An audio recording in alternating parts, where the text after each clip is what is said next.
Hello, I'm live today, and today I'm looking at a few books that have deeply inspired me over the years.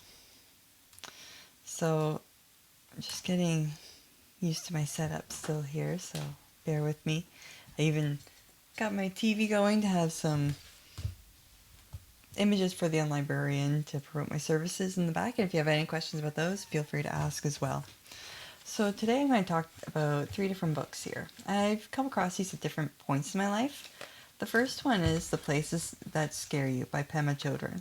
I came across this book when I was working at the Shambhala Archives as part of their digital archive project, where they were taking old recordings of Chogyam Trungpa Rinpoche, the gentleman who brought Buddhism to the Western culture, to Halifax really, and making them into digital files. And so I spent a lot of time reading about Buddhism and listening to his talks, obviously, and I was quite inspired by Pema Chodron as a woman in the Buddhist community.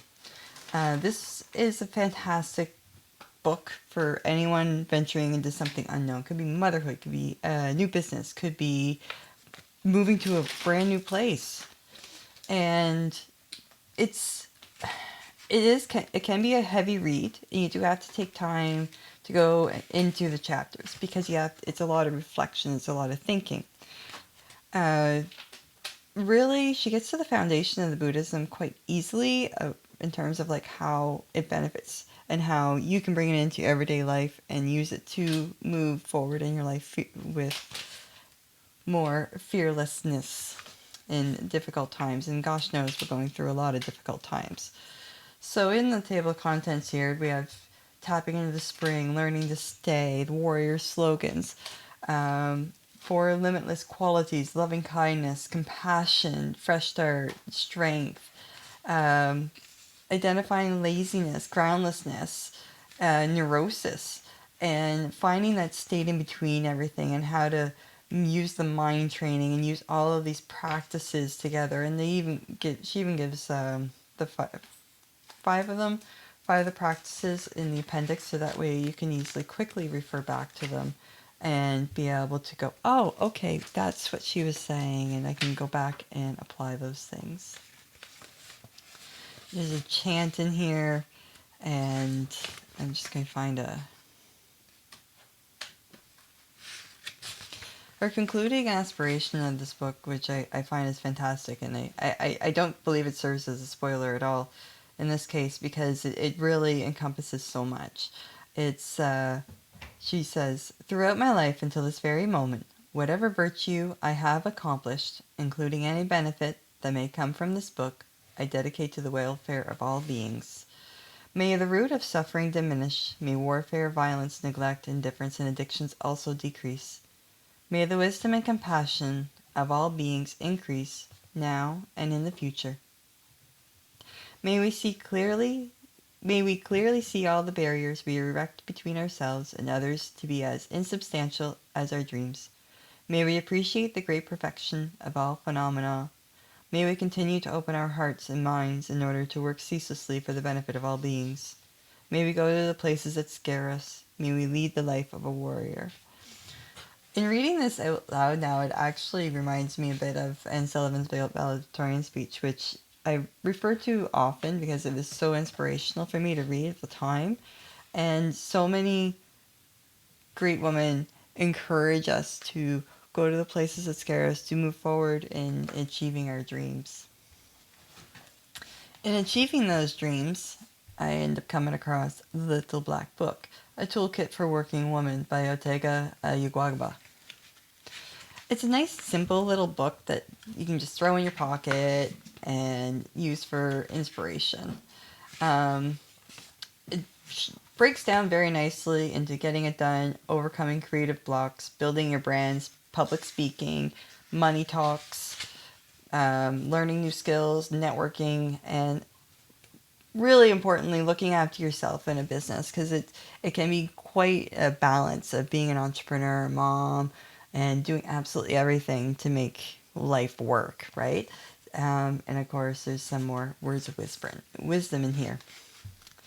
It's easy to read. The paragraphs are simple, and it gets to the point. Like one of the, and even if the technology may eventually become out of date for this book, it's still totally relevant because you can just find something that's similar to that, that's popular at your time, right? For example, be easy to find. If you have a portfolio-based job, make sure you have a personal website filled with examples of your best work, the type of work you'd like to do more of. Squarespace's well-designed, easy-to-use templates are a great option if you're not a coding whiz. Basically, find a website builder that works for you. Be selective about the work you showcase, too. Quality wins over quantity every time. So it depends on what kind of work you're doing, obviously, but you can apply it. It's transferable. A lot of really, really good transferable knowledge. To thrive in the creative industries, you've got to get the good pitch. Be an effective saleswoman of your work, of your ideas, and of yourself. So it's very encouraging, very inspirational. Another one, this one's easier to just pick up. Once you read it once, you're able to pick it up again and go, okay, I remember that now.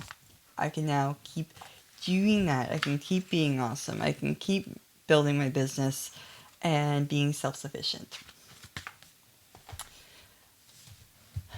Last but not least, this book is a little on the heavier side too. It's Boundaries and Protection. I'm actually surprised this one made the pile given the other two in here, but this one's by Pixie, Lighthorse. This was one of those ones I found a few years ago quite randomly from a very independent publisher, and had to order basically directly from the author herself, which was really cool because I'm kind of trying to do that myself with my booklets. I got an email today saying my Amazon account was approved, and then they came back when I went on the website, said that the verification failed. So I have to look at new avenues. I'm going to probably put my booklets up on Facebook pages and see if maybe independent sellers can do something with me. I'm figuring it out. One day at a time, that's for sure. So with this booklet, with Boundaries and Protection, one of the things about when you're going out in the business, going out in your world, even with your friends, family, and everybody, is in taking care of yourself, is making sure that you have your own boundaries established and that you're able to protect yourself. Because in entrepreneurship, it is spiritual entrepreneurship, it is social entrepreneurship, it is all of those things inherently. So it can be very exhausting if you're not careful, right? So in this one, it's one pagers. So if some days I'll just be like, what kind of information do I need? And I can just read from that one, right? I'm going to find an example for today to use. So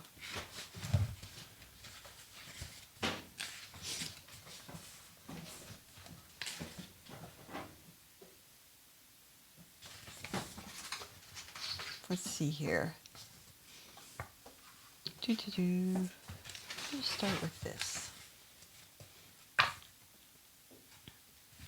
41. Go to that one. Identifying the desired outcome.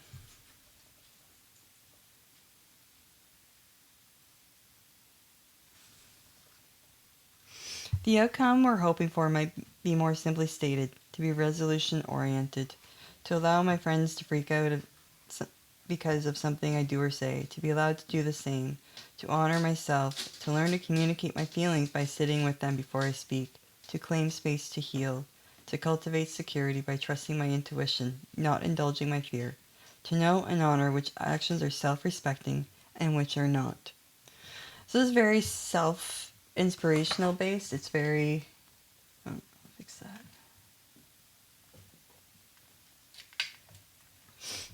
And in that inspiration is where you gain more self-support in the objective of becoming self-sufficient. So there's those 3 books. I'll see if I can get the links up to them later on today. And these are among the many books that I use in talking to clients in bibliotherapy sessions. It's books that I use for inspiration in my own writings as well. And I'll be expanding a bit more into my blog now that I figured out some more assistive devices that will make my life way easier, and I'll be able to accomplish much more. So I hope you all have a lovely Wednesday, and I'll be back again.